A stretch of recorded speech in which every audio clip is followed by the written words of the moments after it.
No, I have to say it, Mitch. Showtime. Hey, heads up, everybody. It's showtime. Oh, it's time. All right, ladies, buckle up. It's showtime.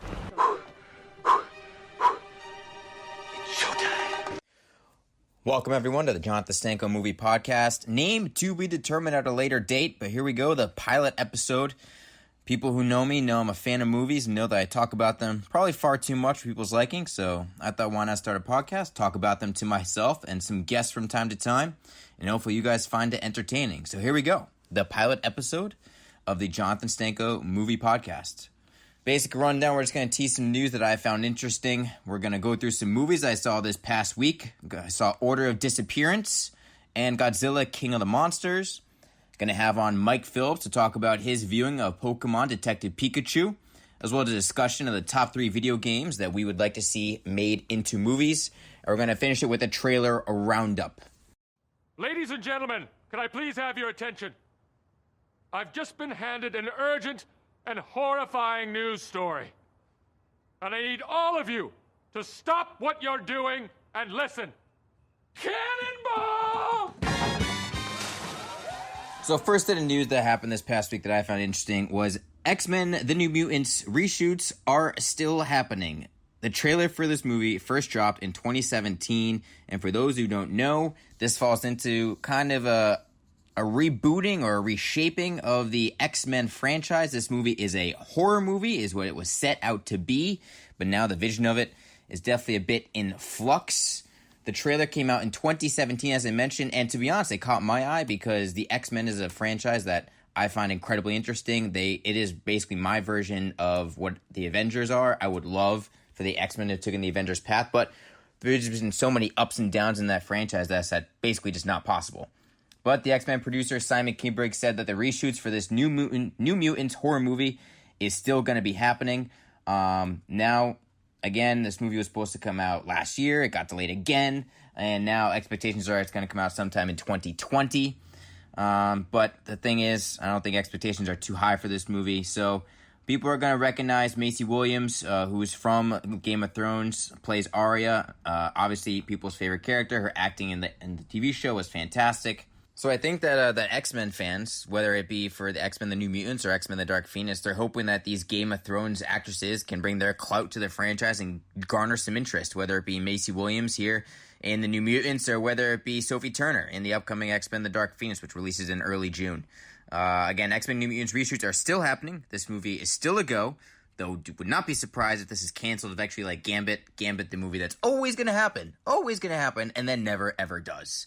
So we'll see what happens there, but X-Men The New Mutants reshoots are still happening. The other set of news that happened this past weekend, which is kind of going to dovetail, I'm going to talk to Mike Phillips about, is that PlayStation Productions is a thing. This is a plan of Sony to adopt their games strictly made for the PlayStation platform. They're going to adopt games for film and TV.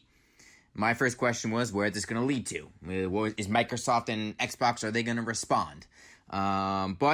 So this is kind of the first time that we're going to have a video game platform, Sony, PlayStation, be at the helm of trying to create their own projects and create movies for the masses. What will Sony look to do with this? I mean, immediately the first thought of people who've played the game The Last of Us, they think this would be a good test run for them. The Last of Us, a highly coveted, fantastic zombie game, which really, really was unbelievable in its kind of movie atmosphere. It looked fantastic. The story was like a movie. It was slow. It was drawn out. Moments of tense suspense with high-sprung action as well. Or, the always rumored Uncharted franchise, which can be turned into movies. Supposedly, there's progress already being made on this, with Tom Holland semi being attached to playing in the franchise, but the Uncharted franchise, fantastic. I believe there are 4 games in there with Nathan Drake. And listen, I love those games, played through them all. It'd basically be a revampment of Indiana Jones, because we know Harrison Ford's never going to let Indiana Jones go. So why not start a new franchise to kind of combat that? Not combat it, but compete against it for kind of that same audience. A younger, high-sprung, quick-charactered, quick dialogued, if you will, witty character. And I think Uncharted would be something they would look at. And then one, grand scale, Shadow of the Colossus, video game that was visionary, stunning for its time. And the thing is, how do you corral for those who played the game. How do you corral the scope that was Shadow of the Colossus? The ending to it as well would shock audiences. But those are 3 games that I think Sony will look to do. But in the meantime, I think this is still a long way down the road. But it was started. PlayStation Productions, what you play with your thumbs, PlayStation, is now looking to adapt their games for films and TV. We'll see what happens. I'll be interested to see if there'll be a next step in this. But for now, PlayStation, be on the lookout for possible news surrounding your favorite games from PlayStation being made into movies and TV.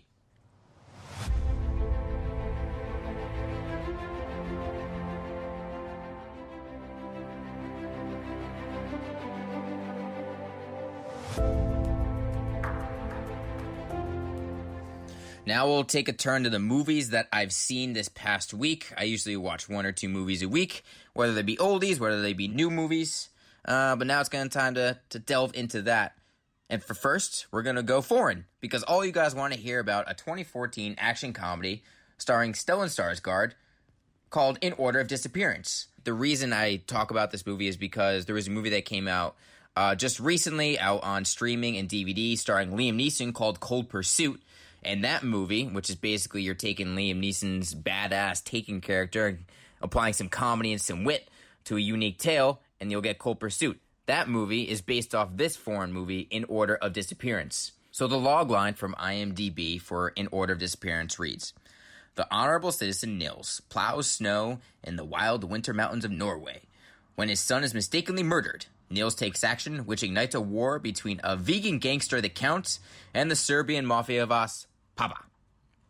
A ridiculous logline because they just had to throw in the word vegan. But listen, the logline, as crazy as it sounds, the movie follows the same exact trope. The movie, it was very, very entertaining, and it's a very unique style, something that's going to draw you in. When that first character dies, there's certain aspects of this movie of what it does that kind of bring you back, make you look at the screen, even if you're only watching it in the peripheral vision. The dramatic cutaways from certain moments, fast-forwarding through the gratuitous violence that you're used to seeing, is a change of pace, which I really, really liked. And I think it showed that this movie is not about the gruesome parts of violence and revenge, but about the in-between parts, the character parts, and the parts that not everyone gets to see that get the most shine. So, again, I recommend this movie, and the scene that made me really like this movie, made me watch it, not just in passing, looking at the subtitles and kind of watching it nonchalant, but made me really dive into it, was a scene that also included Krzysztof Hivju. No idea if I'm pronouncing that name right. Didn't do the pronunciation guide, but he's known for Game of Thrones playing Tormund, who is the witty northerner now guarding the wall with Jon Snow at the series' finale.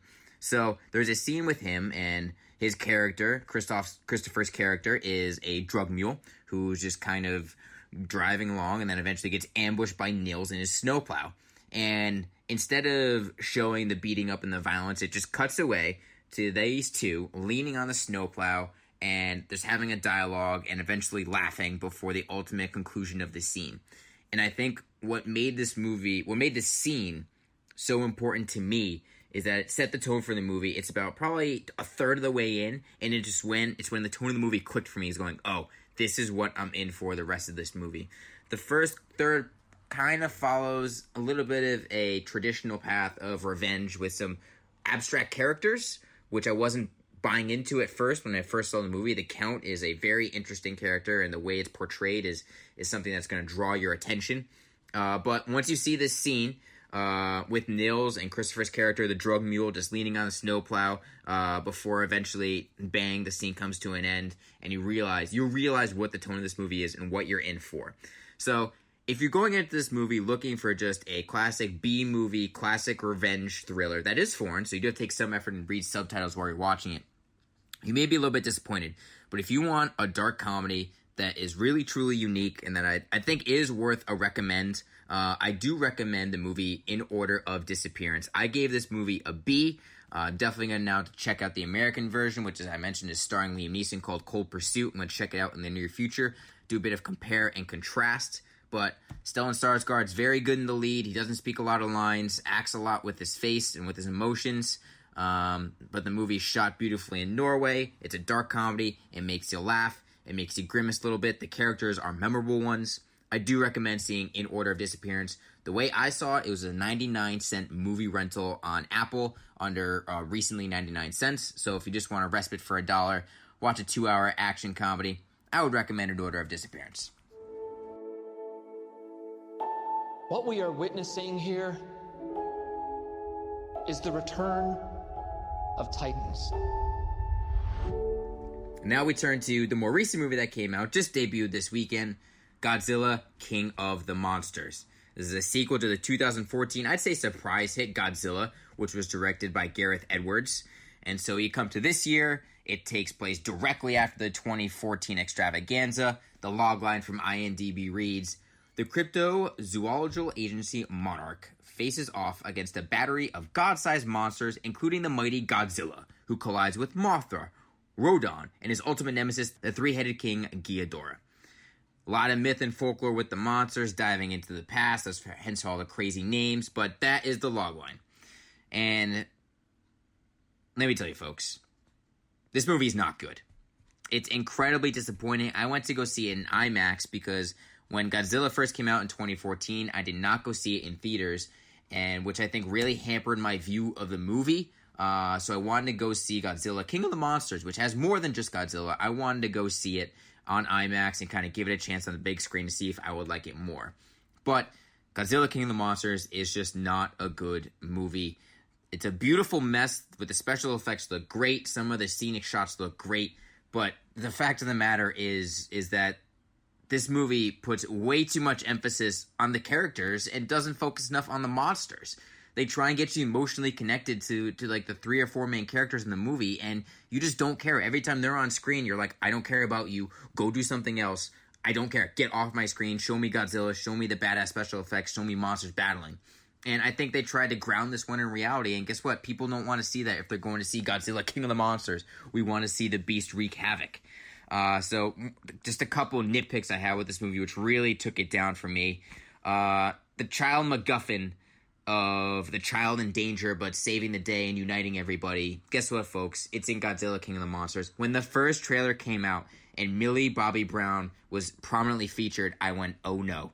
They have a prominent actress who they need to give some lines to because everyone knows her from Stranger Things, and it's going to lead to some awkward dialogue and some reconnecting of people's morals to save a child or something of that regard. And guess what? That's exactly what happens. I don't like the character Millie Bobby Brown plays. To be fair, I think she might be the best actress in the whole entire movie. With other people who act, Millie Bobby Brown does the best with what she has to work with. She is fine in her acting, but I just don't like her character and don't like what role she has in the movie. Also, there's a part in the movie where she's in Fenway Park. She sneaks by security and she's hooking up something inside Fenway Park, which goes over the Fenway Park speakers. And all of a sudden, the security, the national security, the Army, the Marines, Air Force, everybody who's in Boston and at Fenway Park who are shuttling out people, that's where Millie Bobby Brown's character is in this. They don't think to look, oh, what's that sound coming over the loudspeakers? That's really weird that just started. That's really weird now that monsters are coming toward the sound. That's odd. No security guards go and look for Millie Bobby Brown, and then all of a sudden, 10 minutes later, when the climax of the movie begins taking place, all of Fenway Park is just cleared and it's just Millie Bobby Brown alone? What? Just a crazy nitpick on the story. It's just really not good. It's just not good. To be frank, it's just not good. Her character does not work, as well as many of the characters in this movie. You have Vera Farmiga's character, the mom to Millie Bobby Brown's character.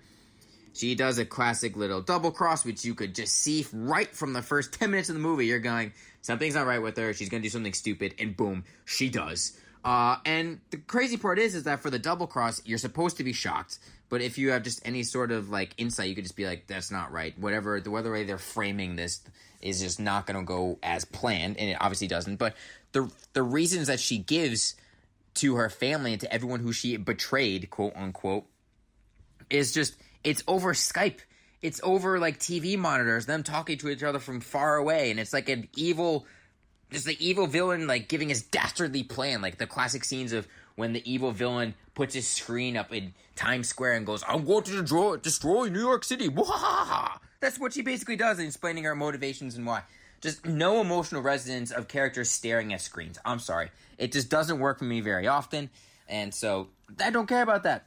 Really didn't care for that part either. Again, the story in this movie is just not good because it focuses so much on the characters and it doesn't focus on the monsters. I would say the Child MacGuffin part is not as bad as it was in Jurassic Park Fallen Kingdom, which is still probably the worst Child MacGuffin, horrendous storytelling I've seen in recent memory, but it's just not very good. So, again, this movie was directed, and the screenplay, the story, was written by Michael Dougherty, who had previously done other special effects spectacles. He did X-Men 2 United, so he did X2, X-Men 2 United, which was my favorite X-Men movie besides Logan. He did Superman Returns with Christopher Roth, not great. He did X-Men Apocalypse, which is bad. So again, varying degrees of success here, and frankly, I think he's gotten worse with the storytelling as he's gone on through those 3 specific movies I've told, but he's gotten better with the special effects, which is just technology increasing. And so Michael Dougherty is now going to be at the helm of the next Monster Universe movie, which contains Godzilla and King Kong. For those who saw Kong Skull Island, I believe it was a couple years ago, released in 2017. So Dougherty is at the helm. He's writing the Godzilla vs. Kong movie, which they heavily forecast with some forced lines in the opening moments of the movie and then at the end of the movie during the post-credits. So that movie's already greenlit. That movie's already in production. So I'm going to go see it because I'm a sucker for some action movies. Even if they're not very good, I'll still go see it. But I'm not confident that the story is going to be good. Maybe it'll make me like the movie more because I'm going to go in with less expectations of being enthralled in a story and just more of the special effects visuals. But Godzilla King of the Monsters is just not very good. I gave the movie a D+.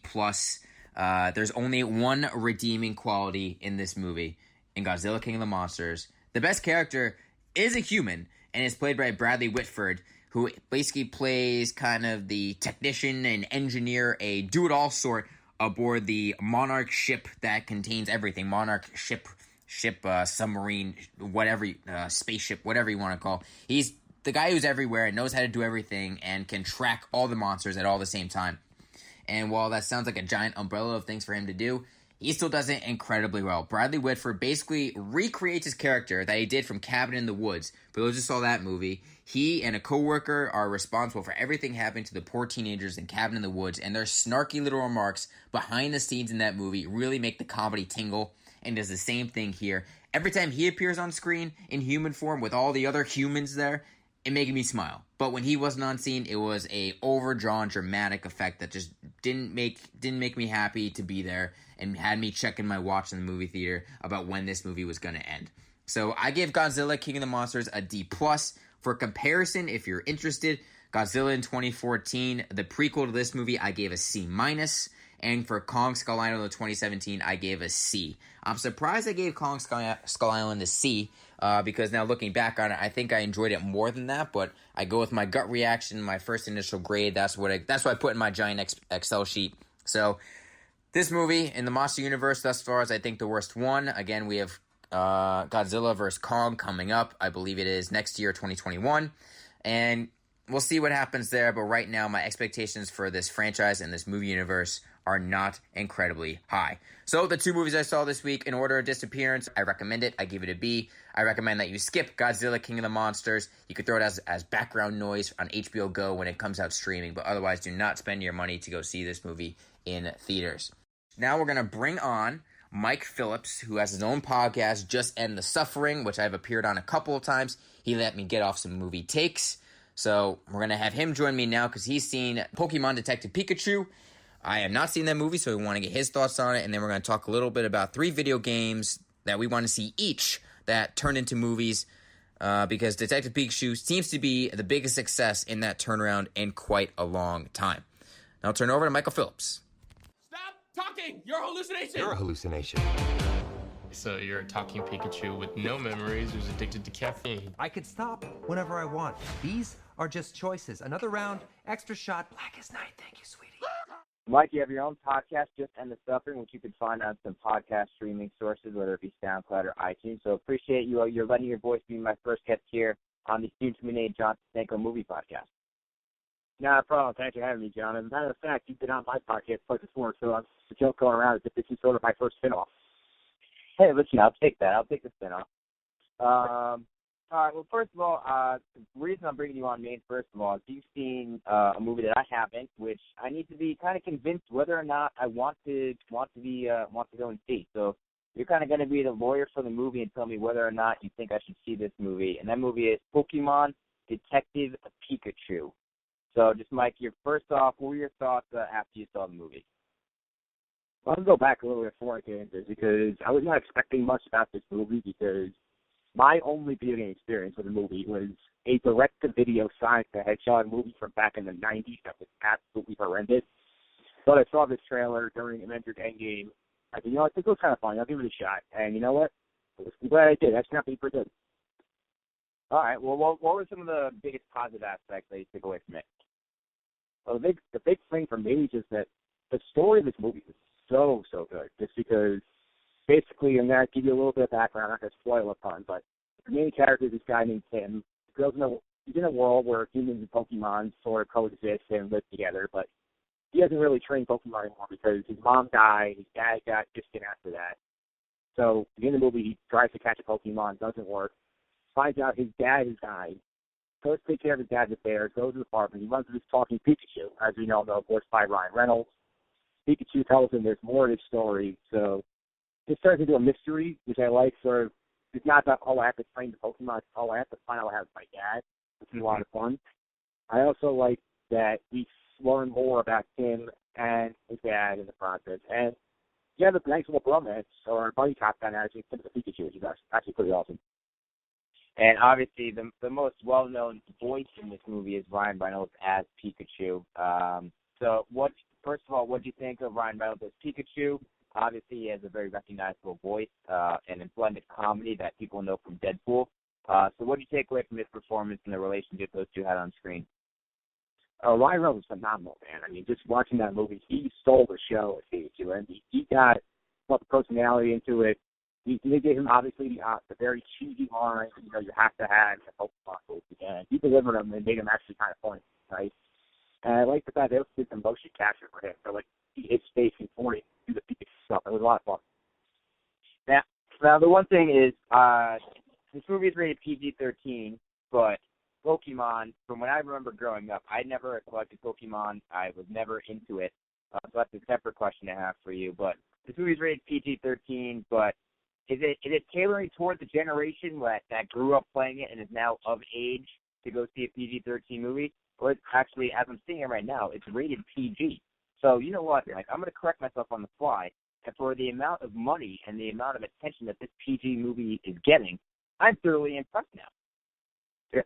Yeah, I mean, it's a lot of fun because, obviously, I'm letting you and you watch. I mean, my sense of my Pokemon knowledge is, I got one set of cards. I had no idea what I was doing with it. And it's trading away valuable cards. But, screw this, I'm out of here. And then the ones I played with on Super Smash Brothers, like the Pikachu, your Mewtwo, Pikachu, all those. But, they don't beat you over the head with the canons of these nights where you don't have to know which Pokemon can evolve into what thing. They just give you the basic knowledge, sort of the evolution idea they teach you. They teach you at the bond of the Pokemon out. That's really all you don't need to know about which Pokemon are better and whatnot. The only thing I know about Pokemon is that Mewtwo is supposedly the most powerful Pokemon. That's the only thing that I know. Mewtwo is a big part of this movie. I'm sure he does. I think he appeared in the final trailer. I know somebody who saw it and described Mewtwo as very thick and very intimidating in the movie when he saw it. So Detective Pokemon Pikachu, you're giving it a stamp of approval. Where does it rank kind of among movies that you've seen that are based off of video games? If you've seen a lot of them, where do you think this one ranks? I haven't seen a ton, but the ones I've seen is close to the top just because, they don't turn it into just a video game movie. They actually try and make it as a movie first and incorporate video game elements, that I think is the key to a successful movie because if it's just Pokemon, they can just do an animated cartoon and do it that way. Every other iteration isn't made, but this feels like a real blockbuster movie, which I think is a lot of fun. And just one other question, kind of going back into the movie a little bit, and they describe it as like a co-inhabited universe. I'm just reading the log on IMDb about how humans and Pokemon are living alongside each other. Is there a ton of exposition into explaining why that's the case, or is it just kind of you dive right in, this is the way the world is, learn while you go sort of thing? Yeah, it's explained pretty well, because it's basically like the whole movie takes place in one city where there is really accepted that the humans and the Pokemon sort of partnered and work together, and sort of that's explained to you very early in the film. Okay, all right. So at least they give a little bit of exposition. They don't throw you right in it and force you to survive, sink or swim.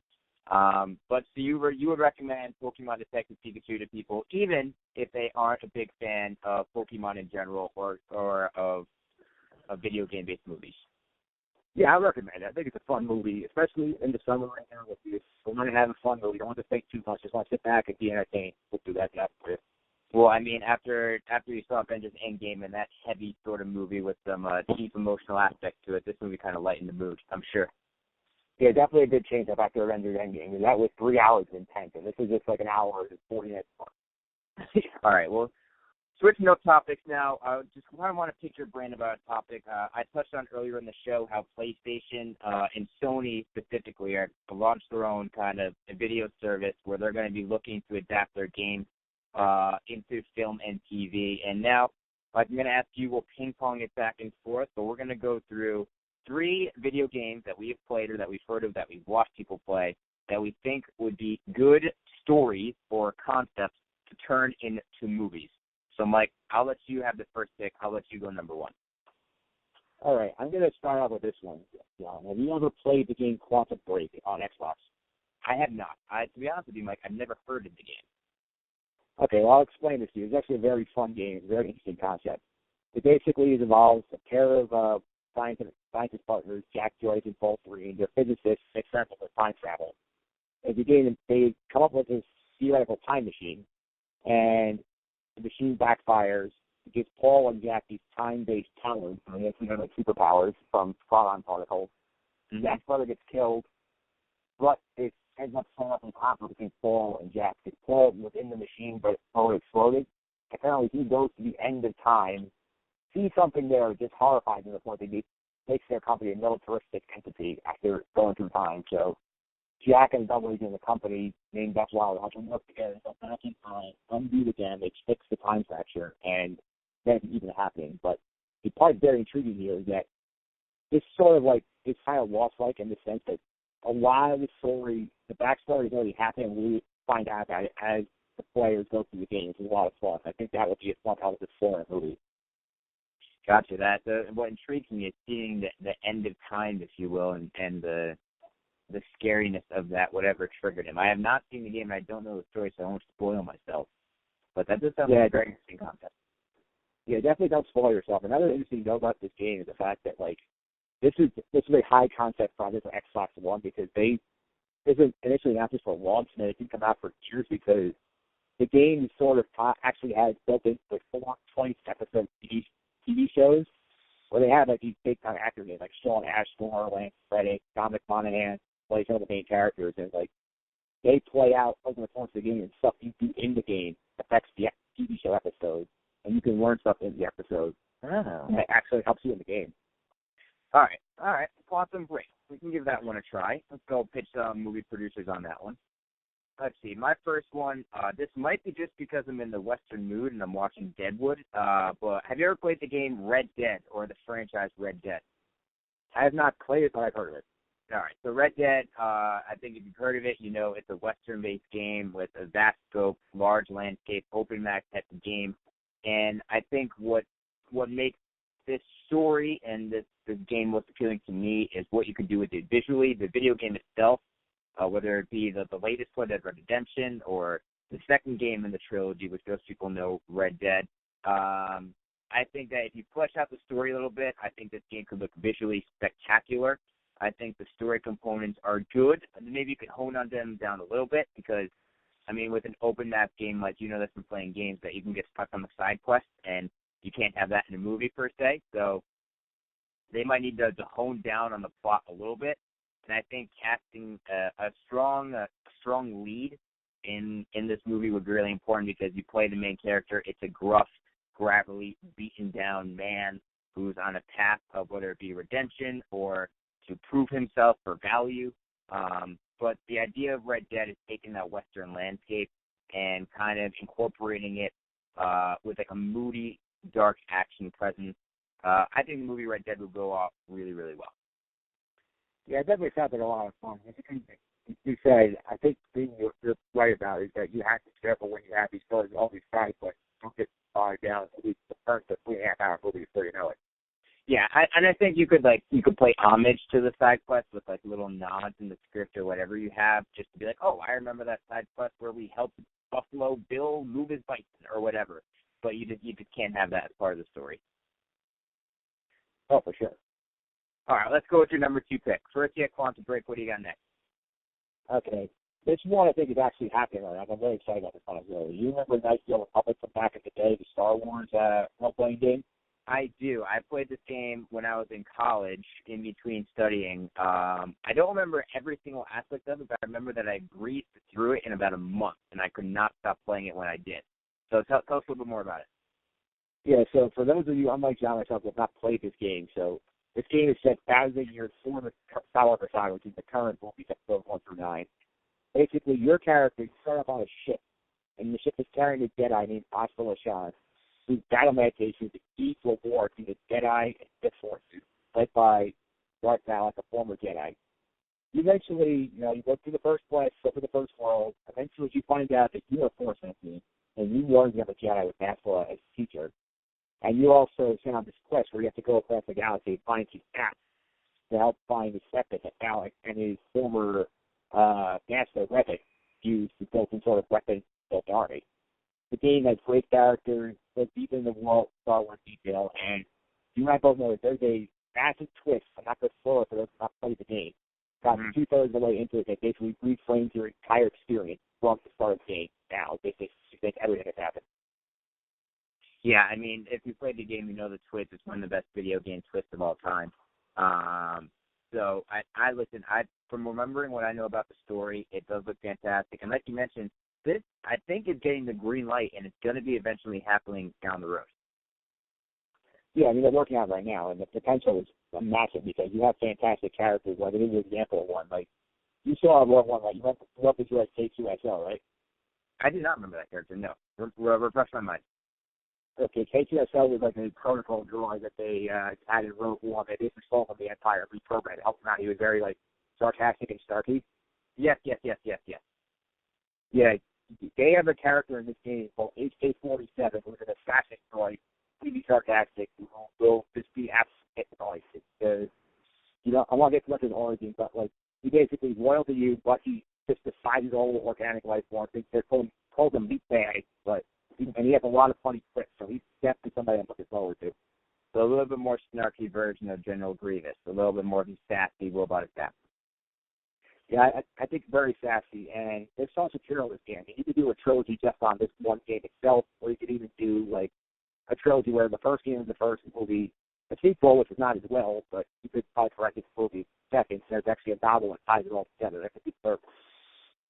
Now, that's the question. I mean, when you make a Star Wars video game or movie itself, is how much aspect of the lore do you include? Have you read up on the books and everything that you played after the video game? Do you know that whole entire story? Would it fit in well? Yeah, it does fit in well. The way it would work basically is 1 and 2 were basically about 2 different main characters, and both the first one. Okay, so I only ever played the first game. I did not play the second game or read the book. So I'll take your word on that one. But like you mentioned, there's enough story in that first game where you could stretch it out for a trilogy absolutely easily. Oh yeah, for sure. The truly where to place the twist was I think it'd probably be in the second movie at the end of the second movie. Would be my guess.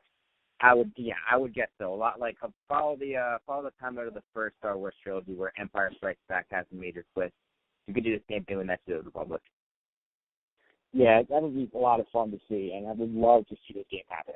I hope that it's actually where they're going, not just seeing it, they can pop out and saying it in that era, but just doing that game is probably not the best way to come up with years with the film game.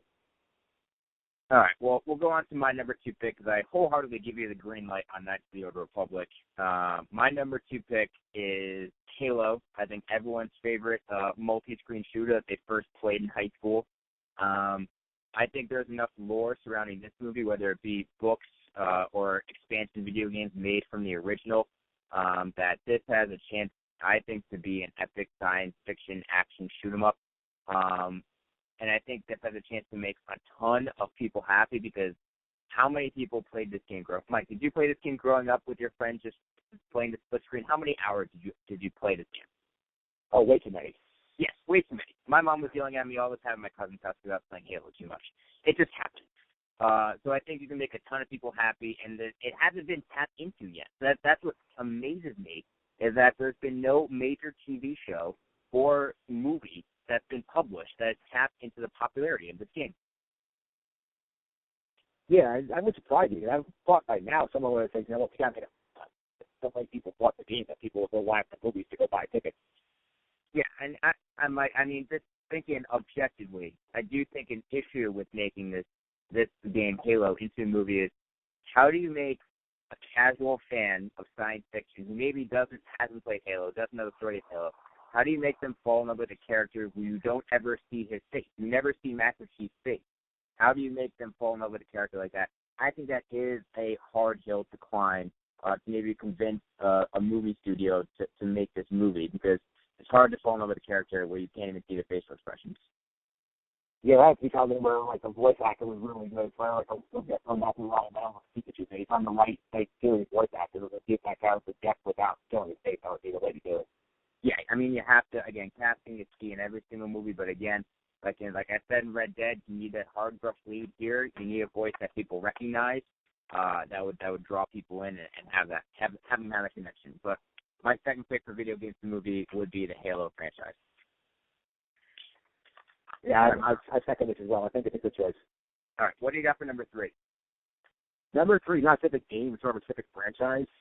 Just the fact that, we have not had any sort of Legend of Zelda movie just baffles my mind, because the games are all critically acclaimed. Everybody loves the game. Mm-hmm. And you have your own, you have to make a movie about a bunch of these games, like Ocarina of Time, The Wind Waker, the Twilight Wolf game, which everyone, I forget the names exactly, but and considering the amount of success that Lord of the Rings has had, and The Hobbit had, it's like no one's tried to go down that well with Legend of Zelda. Yeah, isn't Ocarina of Time one of the most well-reviewed games of all time? It's considered top 5 game on any platform. Yeah, I believe so. So, listen, I agree with you on this. Now, what audience would you make the movie for? Is it for the people who played the game when it was older? Is it people who are now playing it on the Switch? Is there a massive difference in the style of games compared to N64 compared to the Switch? I haven't played all the games, so I don't know. Yeah, there's a lot of different styles you know. I feel like the best thing to sort of try and stylize it like I said, the Lord of the Rings style, where you sort of have this epic middle and then see the one point on a quest. I think that would be a good way to sort of, like Pikachu did, sort of bring this fantastical video game world to a more realistic sense, and create this side quest thing going on. It's gonna be a lot of fun. Is this a trilogy you imagine that they can make with all the stories of Zelda, or is this, do you think, a one-off to take the best story and just go from there? I think you have to start off with one where you could pick the best story and go from there, and then if it hits, then go another good story. Because a lot of these you can sort of you know how the movies have different books, they sort of tweak things to make it fit their timeline. I feel like they could do something like that as well. Yeah. All right, look, I think that's true because it is one of the most profitable and most successful franchises of all time. And again, has not been made into a major motion picture. I mean, to be fair, making video games into movies is not easy. We've seen people struggle quite often with it. But again, I think another solid pick. Mike. Good job. Yeah. Thank you. So my number 3, you ever play the game BioShock? That I have not. Enlightened me. So BioShock is kind of, I don't know if it's not a horror game, but it's a dark science fiction game, adventure. There are some moments that make you jump, but it's not horror-based. But BioShock, basically you're set down in the first one to an underground world where things have gone haywire, and your job is to try and find the solutions as to why evil things are happening. and you have an omnipotent voice over the loudspeakers directing you throughout the game until eventually you get to the climax, which is a major, major twist, which, much like Knights of the Old Republic that you mentioned, it kind of refocuses the entire game that you played up until that moment, and then you have the conclusion, which kind of brings it off to fruition. But the thing about BioShock that I absolutely love, Mike, is the atmosphere of especially the first two games, because the idea of the underground world that they set this thing is, it is dark, it is dank, it is atmospheric in its kind of eeriness, and I don't know if you've ever seen the movie Sucker Punch, but I picture it kind of with the visual style of Sucker Punch, with the sudden violence of Sin City, with the Frank Miller version for his original. That's kind of what I picture this movie being as. And again, like Knights of the Republic, the shocking ending will leave audiences talking about it when they leave the arena, or when they leave, not the arena, the movie theater. So I will go with BioShock for the atmosphere and for the story, because I think it combines some really cool visual elements as well as some great storytelling. Yeah, I definitely like that. I also think you can get a lot of horror elements in there, sort of like either like putting the homage to the aliens, like the whole dark underground world you're doing it. Even maybe something like a paranormal activity where like you have like a non-steady camera where you're following the main character around. Something like that. So it could be an addition to this movie. It's important third point. Mike, that's a great point. The idea of the alien, the claustrophobia of Alien is definitely prevalent when you play the BioShock game. So I think that's a great point on there, too. They can take some cues from that as well. Yeah, definitely interesting. But let's be honest, only is going to be better than that disaster the Sonic movie coming out in November. This is true. The Sonic movie, we talked about that on your podcast. I'm going to go see it because it's going to be a wonderful disaster. I think you're going to skip it, if I remember correctly. You're just not going to go see this one. Yeah, I just had better. I am better used to like kind of like the few actors. Yeah, this sounds like Sonic fan. Love all the games. I just saw that stuff. So I'm like, I can't do this. This movie was so trash. There's no effort in making it, and the fact that they wasted James Marsden and Jim Carrey is the third. Yeah, listen. I agree with you. The movie's going to be an utter disaster. But I mean, who doesn't want to see a beautiful disaster? I mean, I know you might not, because you don't want your childhood ruined from playing all these games. But it's going to generate conversation, just probably not of the most positive variety. That sounds like most of Sonic video games these days now, that most of them are pretty terrible. That's the thing. When was the last good Sonic game, if you played them all? When was the last good one? Honestly, they have not handled the transition pretty well at all. I mean, the best one I could say they made is probably like both Sonic generations. It's basically reflecting on them going back to recreating old levels from the original games and doing the 2D, 3D combo, whereas any of the original stories kind of suck that they make them kiddified. Yeah, I mean, they're trying to tack on the nostalgia here with this movie, and I don't think it's going to land on many people's front doors. I think it's going to be an absolute bomb, and I cannot wait to hear the conversation around it when it finally comes out. Yeah, plus, I believe it. You got Star Wars coming at the end of the year. I believe there's a couple of other like interesting ones that's not towards the end of the year. They didn't get very good. It's not going to be good. But, Mike, I want to thank you for joining us here on the first unnamed of the Jonathan Stanko Movie Podcast, the pilot episode. Where can people find you and your podcast and find you on social media? Well, you can follow my podcast called Just End the Suffering. Go on iTunes, Google Play, Stitcher, TuneIn. Go to any of those platforms. You can find it there. Our 50th episode came out this week. I had a lot of our mutual friends on there, Joe Dell, Will Steiner, and Jack Clark, and there were a few. You can also go ahead and follow me on Twitter at mphillips331. That's MCHILLIPS331. And again, a lot of sports on there. Mostly the event right now. That's the point of the year. But I do have the occasional pop culture hot takes in there, so feel free to get involved. Yeah, we'll give you a follow. And Mike, my favorite part about your podcast is all the Press Mess fans, including yourself. It's a lovely listen. You guys make me laugh quite a bit, so I do appreciate that. Thank you, John. Really appreciate it. So we'll end it here with a trailer, a roundup. 4 trailers this past week that caught my attention. First, we're going to begin with kind of, I'd say, the most award-y type of movie. I just made up a word there, but we're going to run with it. Award bait movie, The Goldfinch. You're the boy, aren't you? The boy whose mother was killed.